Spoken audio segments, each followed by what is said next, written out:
आभाज्य गुणनखंड विधि द्वारा एचसीएफ और एचसीएफ निकालने का तरीका हम बता रहे हैं। सबसे पहले तो इसका आभाज्य गुणनखंड करेंगे। देखिए 18 है, 18 को बॉक्स 18 पन्ना है, किसी को इसमें इसमें कोई बॉक्स दो अंक के 2 बॉक्स बना लेंगे। किसी में किसी को लिख दिए, तब सबसे पहले 2 से देते हैं, 2 से देगा तो 9 से 9 मतलब इसमें तो 2 से नहीं जाएगा, 3 से देंगे। इस तरह मैंने आभाज्य गुणनखंड कर लेंगे।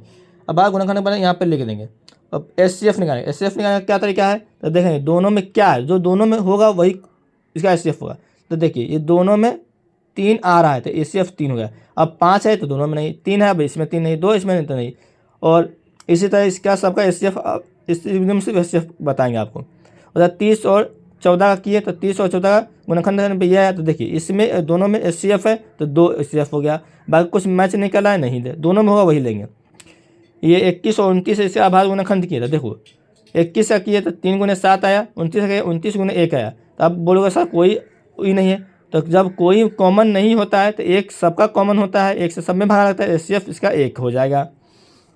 अब यहाँ पे देखिए 3 अंक है तो 3 हो रहा है तो 3 को बॉक्स बनाएंगे, एक एक किसी में किसी को, मान लें इसमें 14 लिखते हैं, मैं 10 में 12, कोई फर्क उसमें बताए। आभाज्य गुणनखंड की आभाज्य गुणनखंड यहाँ पे लिख दिए, हो गया। याद रखिए यहाँ पे 3 को है ना, तीनों में होना चाहिए। यहाँ पे 2 होता है दोनों में आना चाहिए, यहाँ पे 3 देखिए ये 2 इसमें भी, 2 इसमें भी, 2 इसमें भी, तो 2 लिए, बाकी 2 इसमें अब इसमें नहीं है, 3 इसमें नहीं है, 5 में, तीनों में जो होगा वही होगा। तो तीनों में सिर्फ 2 आया तो 2 ही का एचसीएफ होगा।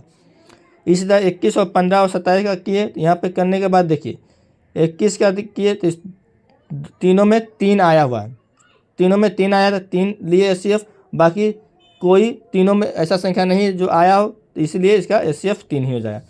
इसका भी किए तो आभाज्य गुणनखंड करने पर देखिए इसमें 3 है, इसमें 3 है, बाकी 2 में नहीं है, इसमें 2 है, इसमें 2 है, इसमें 2, इसमें नहीं है। यानी 4 वाला है तो चारों में 2 होगा तभी होता, यानी 3 में 2 है 1 में नहीं तो नहीं लेंगे, चारों में होना चाहिए।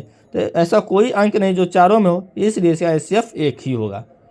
उम्मीद है कि आपको समझ में आया होगा।